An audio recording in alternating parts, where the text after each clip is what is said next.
दोस्तों, किसी भी बादशाह की कहानी उसके आगाज के बगैर मुकम्मल नहीं होती। बाबर आजम की कहानी शुरू होती है लाहौर के वर्ल्ड सिटी की तंग गलियों से।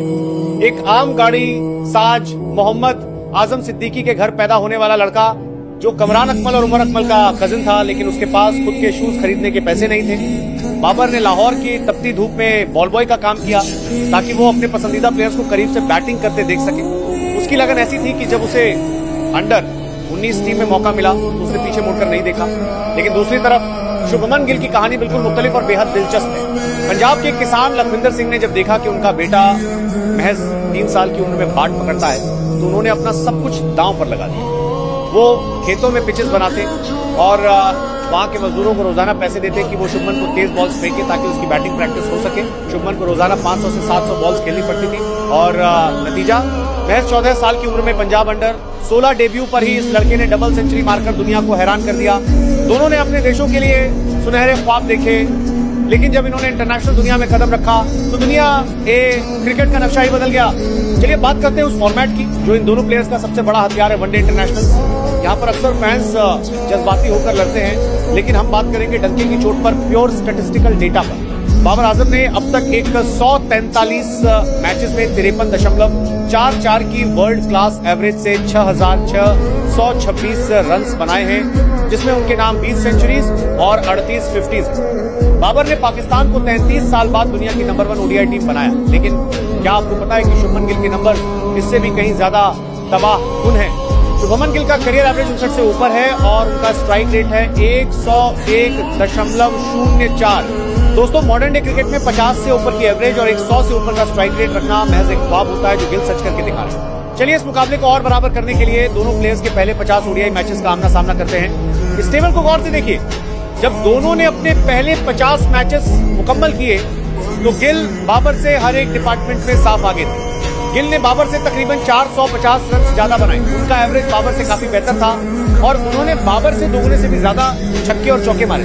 बाबर आजम के पास ओडीआई में सबसे तेज 5000 रन बनाने का रिकॉर्ड है। उन्होंने 2 दफा लगातार 3 सेंचुरीज मारने का हैरान कून कारनामा अंजाम दिया है। लेकिन शुभमन गिल दुनिया के सबसे कम उम्र प्लेयर हैं जिन्होंने ओडीआई में डबल सेंचुरी बनाई। हैदराबाद में न्यूजीलैंड के खिलाफ उनका 208 रन का स्कोर उनकी एक्सप्लोसिव क्लास का सबूत है। यानी अगर हम करियर ट्रेजेक्टरी को देखें तो गिल ने ओडीआई फॉर्मेट में बाबर के मुकाबले में ज्यादा डोमिनेट किया है और उनकी बाउंड्री हिट करने की सलाहियत बाबर से काफी बेहतर रही है। अब आते हैं उस फॉर्मेट पर जिसे क्रिकेट का असली इम्तिहान कहा जाता है, टेस्ट मैचेस। यहाँ पर दोनों प्लेयर्स ने दुनिया भर के मुश्किल तरीन अटैक के खिलाफ ऐसी इनिंग्स खेली है जो उनके करियर की पहचान बन चुकी है। बाबर आजम ने 62 टेस्ट में 4,481 रन बनाए हैं, एवरेज है 42.67। शुभमन गिल ने 41 टेस्ट में 2,969 रन बनाए हैं, एवरेज है 44.3। स्टैट्स के लिहाज से दोनों बिल्कुल एक दूसरे के करीब खड़े हैं, लेकिन उनकी बेहतरीन इनिंग्स का फर्क ही असल कहानी बताता है। पहले बात करते हैं बाबर आजम की उस सुनहरी पारी की जो उन्होंने ऑस्ट्रेलिया के खिलाफ कराची में खेली थी। पाकिस्तान को मैच बचाने के लिए चौथी इनिंग्स में 171 ओवर्स तक बैटिंग करनी थी और जीत के लिए 506 रन का अजखुद बड़ा पहाड़ दरपेश था। बाबर आजम ने वहां पर 10 घंटे और 7 मिनट तक बैटिंग की। उन्होंने 425 बॉल्स पर 196 रन बनाए, जो कि दुनिया के किसी भी कैप्टन का चौथी इनिंग्स में सबसे बड़ा स्कोर है। ये थी बाबर आजम की इलीट लेवल डिफेंसिव टेक्निक और उनका मिजाज। लेकिन शुभमन गिल ने क्या किया? महज 21 साल की उम्र में ऑस्ट्रेलिया के दुश्मन फोर्ट्रेस गापा ब्रिस्बेन में, जहां ऑस्ट्रेलिया 32 साल से कोई टेस्ट नहीं हारा था, गिल ने चौथी इनिंग्स में 328 रन के चेस में 91 रन की ऐसी दिलेराना पारी खेली जिसने ऑस्ट्रेलिया के घमंड को चकनाचूर कर दिया। और सिलसिला वही नहीं रुका। साल 2025 में शुभमन गिल ने टेस्ट फॉर्मेट को अपनी मुतासिर कून की आदत और बैटिंग से पूरी तरह अपने कब्जे में कर लिया। उन्होंने 9 टेस्ट में 70.21 की हैरान कून एवरेज से 983 रन बनाए। इंग्लैंड के खिलाफ बर्मिंघम के मैदान पर उन्होंने कैप्टन की हैसियत से पहली इनिंग्स में 269 रन और दूसरी इनिंग्स में 161 रन लाकर दुनिया क्रिकेट को हिलाकर रख दिया। उन्होंने एक ही सीरीज में 4 सेंचुरीज बनाई है और डॉन ब्रैडमैन और सुनील गावस्कर के बाद ऐसा करने वाले तीसरे कैप्टन बन गए। यानी जहां बाबर आजम ने होम पिचेस पर अपने रिकॉर्ड बनाए हैं, वहीं शुभमन गिल ने इंग्लैंड, ऑस्ट्रेलिया और साउथ अफ्रीका की बाउंसर्स और ग्रीन पिचेस पर ऐसी सेंचुरीज दागी हैं जो उन्हें एक कंप्लीट टेस्ट बैट्समैन बनाती है। दोस्तों, अब आते हैं उस फॉर्मेट पर जहां पर दुनिया सबसे ज्यादा बहस करती है, डबीस इंटरनेशनल्स।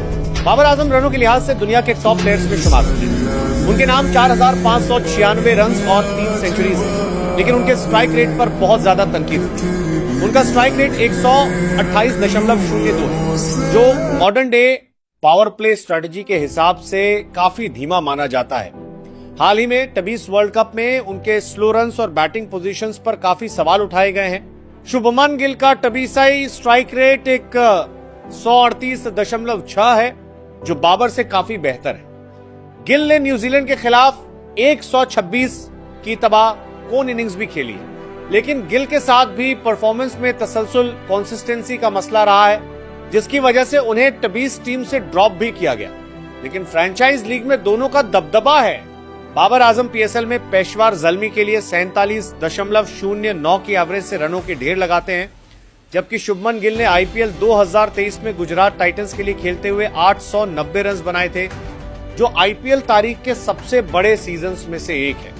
तबीस में फर्क सिर्फ इतना है कि बाबर आजम एक एंकर हैं जो इनिंग्स को चलाते हैं, जबकि शुभमन गिल एक स्ट्राइकर हैं जो विकेट्स गिरने के बावजूद मोमेंटम को बरकरार रखते हैं। दोस्तों, दुनिया में कोई भी प्लेयर परफेक्ट नहीं होता।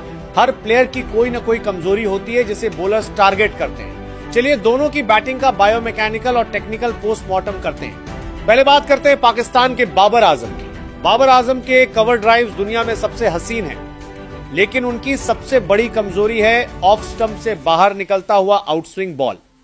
जब बॉल 140 प्लस kmph की स्पीड से बाहर निकलता है तो बाबर आजम का फुटवर्क थोड़ा लेट हो जाता है और वो बिना फीट मूवमेंट के बैट को बॉल के पीछे ले जाते हैं, जिससे स्लिप्स में कैच का खतरा रहता है। इसके अलावा स्पिनर्स के खिलाफ भी हाल ही में उनका कंट्रोल खराब हुआ है, जहां स्पिन उनके डिफेंस को बार बार एक्सपोज करती है।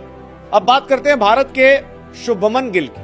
गिल की बैकफुट पंचेज और शॉर्ट आर्म पुल्स तो कमाल हैं, लेकिन उनका सबसे बड़ा दुश्मन है बिल्कुल सीधा और इनकमिंग बॉल।